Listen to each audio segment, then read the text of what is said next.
Hi guys, this is Max here, back again with hopefully another great political video. And today we're going to take a nice look at a few primary results that have just. We're going to go very quick because I just want to go through the numbers. Candidates are for in the state of Colorado. This is the Secretary of State primary. It does look like the Republican candidate that was more moderate, Joe O'Dea, has triumphed over the Republican Ron Hanks, who had more radical opinions and was interestingly enough funded and supported by Democrats in the state of Colorado, believing that he'd have a harder time winning in the general election. However, Republican voters were not fooled by these ads that were put out by Democratic operatives trying to push him as a hard-line conservative, which he is, and they elected the more electable candidate, Joe O'Dea. Now, heading into the next election, in the Utah primary, there's nothing really surprising there. Mike Lee won renomination quite substantially. Evan McMullin got the independent nomination uncontested. He is running as an independent, but on the issues, he's very conservative. The only issue that he really disagrees with the Republicans is Donald Trump, because if you go through his platform, there's literally very little disagreement that you can find with a regular Republican from the state of Utah. Like, he has very conservative issues on abortion, and also on crime. The only thing where he kind of diverts is Donald Trump. But the Never Trump vote is still strong enough to put him in a competitive position for this race. Now, in the state of Oklahoma, it looks like for the special election for the Senate, there's probably going to be a primary runoff because Markwayne Mullin, that representative, is currently below 50%. However, he almost reached 50%, and he carried almost every single county. And usually, not always, but most times, the person that comes in first in the runoff also ends up coming in first in the. The person that comes in first in the original election also comes in first in the runoff election. Now, the Georgia election was a bit different than that.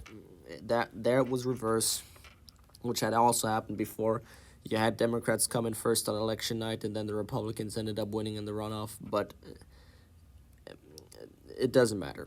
In a primary runoff, most of the time, the person who comes in first also ends up winning. Now, Kendra Horn won the nomination, but despite the fact that she is somewhat of a name recognition in the state, don't count on her winning. Oklahoma is still ruby red Oklahoma. Now, James Langford won the nomination by a pretty substantial margin, but there was still a quarter of his own party that didn't want him, despite the fact that he was not really the one taking the most heat from Donald Trump. So that's kind of in the string. And for the Democrats, this is a runoff election between Madison Horn. I actually looked it up. I couldn't find any source on her being related to Kendra Horn, but that name similarity, it can't be a coincidence.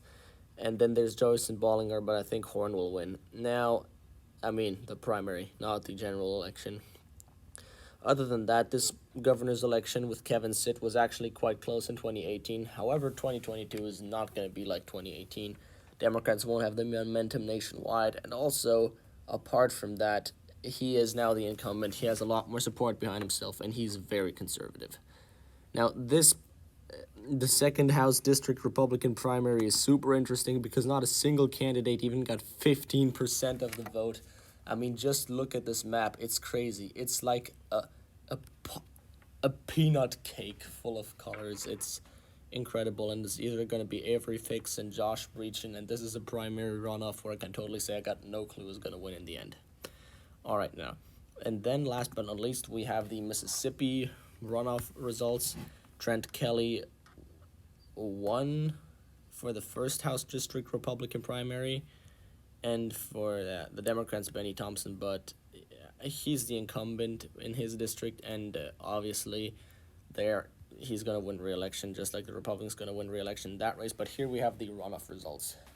And for the third district, it was Michael Cassidy versus Michael Guest, which are pretty similar names. I'm pretty sure somebody must have there was at least one person who confused those with each other.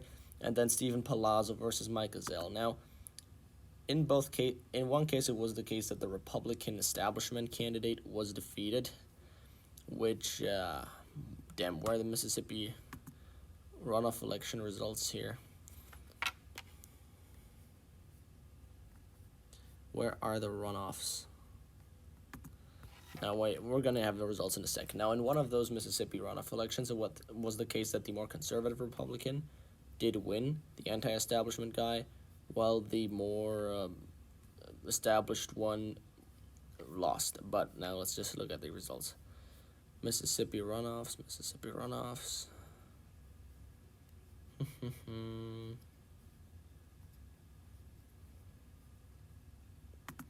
All right, here we go. Now, Mike Ezell was able to defeat Stephen Palazzo, who has a few corruption allegations and was overall not very popular. This is a great case of a more grassroots Republican being able to defeat a more establishmentarian candidate. And in the 3rd U.S. House District, Michael Guest was able to win against Michael Cassidy. Even though he has a pretty shitty history for a Republican, I would have voted for Michael Cassidy simply because this guy has voted to expand Planned Parenthood. He's sending billions of U.S. dollars abroad to Ukraine, while on the other hand, he's taking barely. He's said Michael Cassidy was a socialist because he'd want to incentivize family policy, which is really the biggest BS of all time. And he only won this race because of outside money from Kevin McCarthy being thrown at him. And he's also been a big proponent of the January 6th Commission. The fact that he even had to go to a runoff election is big on its own. But in the end, he ended up coming out on top. And with that vote difference, it's outside the margin of recount. Now, nevertheless, that should be it for now. The only other state where we still had a primary, I believe, was Illinois. And Darren Bailey won the Republican nominee for governor. He's definitely one who could appeal to the MAGA crowd in downstate Illinois, the more rural parts. But he has very little to no suburban appeal, and he probably will lose against J.P. Pritzker.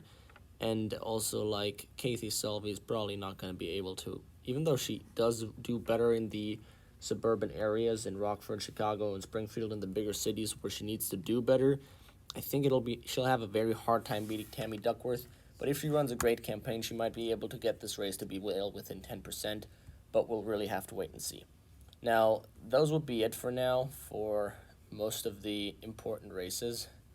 Other than that, I really have a Secretary of State might be a sleeper flip, but I really wouldn't see anything that'd be extremely interesting as of right now, because all the major races we've covered so far that have happened.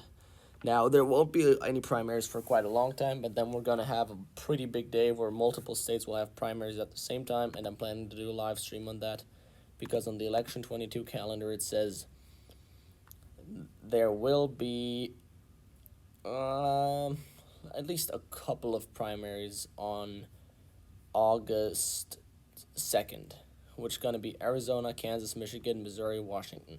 So we'll keep a close eye on that. As right now, guys, this should be it. I hope you enjoyed this video, and I hope you'll leave a like, comment, and subscription down below. It's always greatly appreciated. Have a beautiful day, and Max out. See you next time. Goodbye.